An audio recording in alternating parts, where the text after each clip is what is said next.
In today's podcast, I plan to do a brief summary of another article from my book, Self-Empowering Wisdom, the title of which is What is the Nature of Witnessing? There could be two types of witnessing.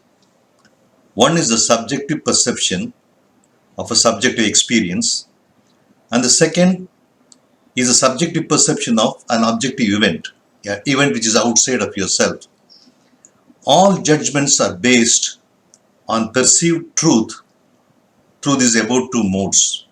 In arriving at social justice, a witness is called upon purely based on objective perception. So here, errors can creep in, and the typical case is the case of Lucia de Berg, a Dutch nurse who was in charge of terminally ill patients in a ward, and she had many deaths in the ward, and she was blamed for a serial killing and was sentenced to life.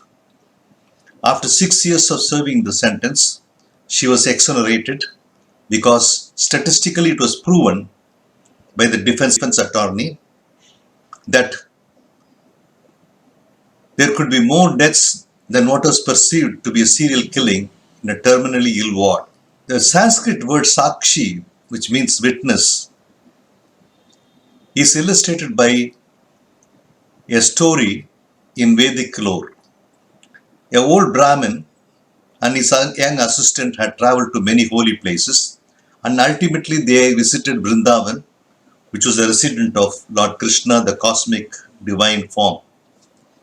To reward the service of the young assistant, the old man promised the hand of his daughter, but he broke the promise when he returned home.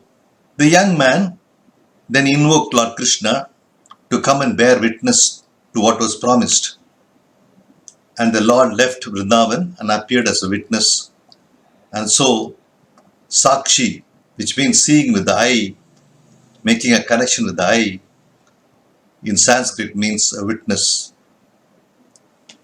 In the book of Job, in the Bible, we have this following verse in chapter 16.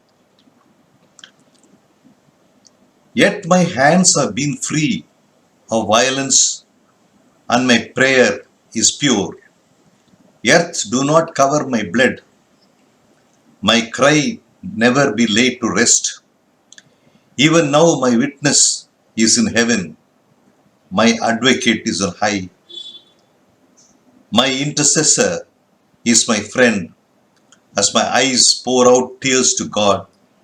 On behalf of a man, he pleads with God as one pleads with a friend. Our objective perceptions can always be subject to misleading errors.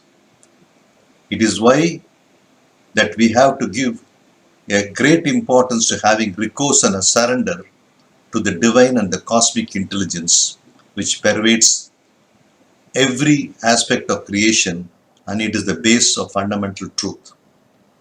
Please read the rest of the content of my article in my book, and thank you for listening.